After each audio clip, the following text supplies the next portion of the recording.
நம்பிக்கைதான் ஒருவரை வாழ வைக்கக்கூடிய சக்தி. அந்த நம்பிக்கை உன்னிடத்தில் அதிகமாக இருக்கும் பட்சத்தில் உன் வாழ்க்கையில் எல்லா நன்மைகளும் உனக்கு கிடைத்து கொண்டே இருக்கும். ஓ முருகாவேல், முருகா, வெற்றிவேல் முருகா. என் அன்பு குழந்தையே, இன்னும் 66 நிமிடத்தில் உன் வாழ்விற்கான நல்ல செய்தி உன்னை தேடி வரப்போகின்றது. உன்னுடைய எண்ணங்களை நல்ல எண்ணங்களாகவும் உன்னுடைய சிந்தனையில் தெளிவையும் உனக்கு கொடுத்து, உன்னுடைய புத்தியில் கூர்மையை கொடுத்து, உனக்கு கிடைக்க வேண்டிய விஷயங்களை எல்லாம் சுலபமாக உன்னிடம் கொண்டு வந்து சேர்ப்பதற்கு வழியை செய்து விட்டேன். உனக்கான நல்ல நேரத்தை இக்கணம் முதல் ஆரம்பித்து வைத்து உன் வாழ்விற்கு தேவையான எல்லா இன்பங்களும் உனக்கு கிடைக்கும்படி ஆணையுமிட்டு விட்டேன். எந்த துன்பமோ தீங்கோ எப்பொழுதுமே எந்த நொடியுமே உன்னை தீண்டாதவாறு அண்டாதவாறு எல்லா நேரமும் காக்கும் கவசமாக இருந்து என் வேலோடும் மயிலோடும் சேவலோடும் உனக்கு துணை வந்து காத்து கொண்டிருக்கின்றேன். இப்பொழுது நீ அனுபவித்து கொண்டிருக்கும் இந்த நிலை உனக்கு கஷ்டத்தை கொடுத்து கொண்டிருக்கின்றது என்று துவண்டு போய் விடுகின்றாய். இந்த பிரச்சனைகளை நான் எப்படிதான் சமாளிப்பது என்று எனக்கு தெரியவில்லை என்று உன் மீது நீ நம்பிக்கையை இழந்து கொள்கின்றாய். என்னால் இவற்றை எல்லாம் சமாளிக்க முடியாது முருகா, உன் துணை ஒன்றுதான் தேவை. நான் இந்த வாழ்க்கையில் இந்த இக்கட்டான நிலையிலிருந்து மீண்டு வெளிவர என்று முழுமையாக என்னை நீ நம்பவும் செய்கின்றாய். இறைவனை நம்பும் அதே நேரத்தில் உன்னையும் நீ நம்பி செயல்படும் பொழுதுதான் உன்னுடைய முயற்சியும் என்னுடைய அருளும் சேர்ந்து உனக்கு வெற்றியை கொடுக்கும். என்னதான் இறைவனை வேண்டினாலும் உன் மீது உனக்கு நம்பிக்கை இல்லை என்றால் அது முழு வெற்றியை பெறுவது சாத்தியமா என்று நீயே சிந்தித்துப்பார். நான் கொடுக்கக்கூடிய வாய்ப்புகளை நீ சரியாக பயன்படுத்த வேண்டும் என்றால் உன் மீது நீ நம்பிக்கை வைத்து செயல்பட்டால் தானே அது வெற்றியில் முடியும். நான் எத்தனை வாய்ப்புகளை கொடுத்தாலும் நாம் எங்கே இதை செய்ய போகின்றோம் சரியாக என்ற ஐயம் உனக்குள் இருந்தால் எப்படி அந்த வாய்ப்புகளை உன்னால் சரியாக பயன்படுத்த முடியும்?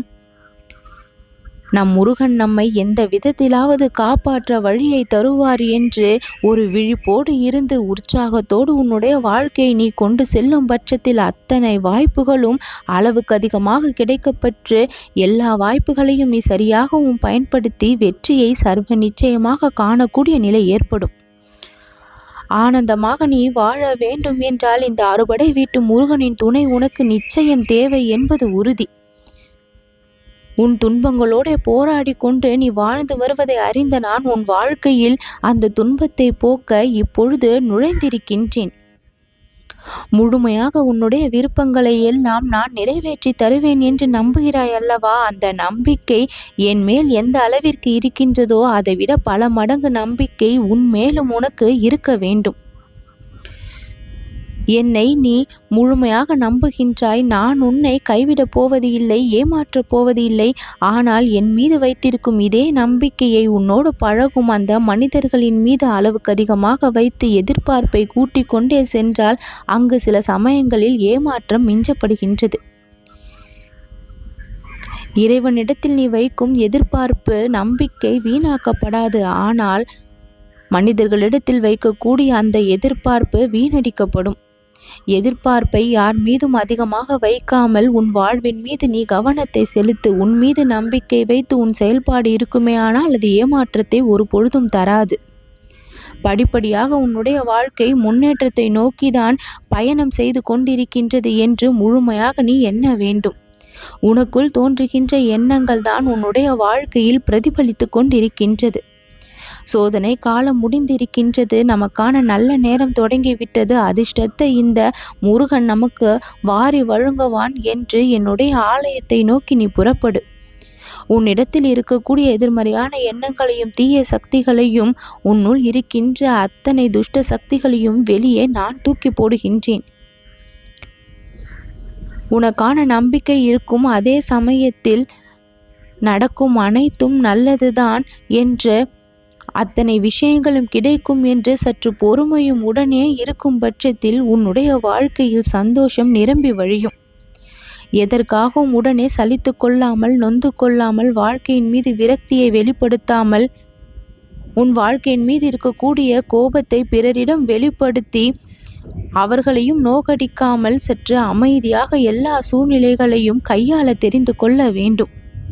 சட்டென கோபப்படுவதும் எதற்கெடுத்தாலும் பிறர் மீது வெறுப்பை உமிழ்வதுமே உன்னுடைய அன்றாட நாட்களாக இருந்தால் உன் வாழ்க்கையில் நிம்மதி எப்பொழுதுமே இருப்பது கடினமாகிவிடும் அல்லவா? உனக்குள் தோன்றுகின்ற அமைதியும் நீ பிறரிடத்தில் வெளிப்படுத்துகின்ற அன்பும் தான் உன் வாழ்விற்கான இன்பத்தை உன்னிடம் கொண்டு வந்து சேர்க்கும். பயத்தை தூக்கி போட்டுவிட்டு அந்த இடத்தில் புத்திசாலித்தனமாக கையாண்டு உனக்கான வெற்றியை நீ காண வேண்டும் என்று நான் விரும்புகின்றேன். அதிர்ஷ்டம் உனக்கு தொலைவில் இல்லை, உன் அருகில் நான் வைத்திருக்கின்றேன். நம்பிக்கையை வைத்து கொள்ளாமல் அவற்றை நம்பிக்கையாக மாற்றி பார்க்கும் பட்சத்தில் உனக்கான அழகான வாழ்க்கை காத்து கொண்டிருக்கின்றது. உன்னை விட்டு பிரிந்து சென்றவர்களையும் உன்னை விட்டு விலகியவர்களையும் உன்னை சற்றும் புரிந்து கொள்ளாதவர்களையும் உன் மீது வெறுப்பை காட்டுபவர்களையும் சற்று மனதிலிருந்து தள்ளி வைத்துவிட்டு உன் வாழ்விற்கான முன்னேற்றத்தில் நீ கவனத்தை செலுத்தினால் உன் பின்னால் தானாக அனைத்தும் தேடி வரும் என்பதை மறந்தும் போகாதே. நீ எதன் பின்னாலும் ஓட வேண்டியதில்லை. அனைத்தும் உன் பின்னால் ஓடி வரக்கூடிய அளவிற்கு அத்தனை விஷயங்களையும் நீ ஈர்த்து கொள்ளக்கூடிய சாமர்த்தியத்தை நான் உனக்கு கொடுப்பேன். ஞானத்தை அருளி எதையெல்லாம் எப்படி கையாள வேண்டும், எதை எப்படி சிந்தித்து எந்த வழியில் கொண்டு செல்ல வேண்டும் என்கின்ற புத்திசாலித்தனத்தை நான் உனக்கு கொடுப்பேன். அதற்கு முழுமையான நம்பிக்கையை உன் மீதும் என் மீதும் நீ வைத்து செயல்பட வேண்டும். உன்னுடைய கர்மாக்கள் எல்லாம் அழிந்து கொண்டிருப்பதால் இத்தனை சோதனைகளையும் வேதனைகளையும் நீ அனுபவிக்க வேண்டிய நிலை ஏற்பட்டு கொண்டிருக்கின்றது. இந்த நிலை இன்றோடு முடிய வேண்டும் என்று நினைத்து உன்னை நான் தயார்படுத்தி கொண்டிருக்கின்றேன். பிறரிடம் பகிர்ந்து கொள்ளக்கூடிய வார்த்தைகளில் எப்பொழுதும் ஒரு அன்பும் பணிவும் கனிவும் இருக்கும்படி பார்த்து கொண்டால் அது நல்ல பண்பிற்கான அர்த்தமாகும். நாம் எதை பிறரிடம் வெளிப்படுத்துகின்றோமோ அதுதான் நமக்கு பிறரிடம் இருந்தும் கிடைக்கும். நாம் வெறுப்பை வெளிப்படுத்தினால் வெறுப்பு கிடைக்கும். நாம் அன்பை வெளிப்படுத்தினால் சர்வ நிச்சயமாக அன்புதான் அந்த இடத்தில் கிடைக்கும். உன்னுடைய பிரச்சனைகளை எல்லாம் நிதானத்தோடு கையாளும் பட்சத்தில் உனக்கான அழகான பண்புகளை நீ வளர்த்து கொள்ளலாம். கவலைப்படாதே, உனக்காக நான் இருக்கின்றேன், யாம் இருக்க பயமேன் என்கின்ற வாசகம் உன் கண்ணில் படும் பொழுது எல்லாம் அது நான் உனக்காக அனுப்பப்பட்ட ஆசீர்வாதங்கள் என்பதை தெரிந்து கொள். எதையும் பெரிதும் படுத்தாதே, எதையும் அலட்சியமும் படுத்தாதே. சமநிலையோடு உன்னுடைய மனநிலையை வைத்து நீ செயல்படு. இந்த கந்தனின் அருளால் ஆசீர்வாதத்தால் உன் வாழ்க்கை நலனடையும். இனி எல்லா நன்மைகளும் ஒட்டுமொத்தமாக உன் வாழ்வில் வந்து சேர்வதை நீ அறிந்து எனக்கு நன்றி சொல்லக்கூடிய நிலை ஏற்படும். பதற்றம் இல்லாமல் பயம் இல்லாமல் பக்குவத்தோடு உன்னுடைய வாழ்க்கையை பார்த்து நீ அத்தனை சவால்களையும் சாமர்த்தியமாக சாதனைகளாக மாற்றிக்கொள்வாய். இந்த முருகனின் அருளால் இன்னும் 66 நிமிடத்தில் உன் வாழ்விற்கான மிகப்பெரிய நற்செய்தி உன் செவியில் வந்து சேரும். நல்லது நடக்கும்.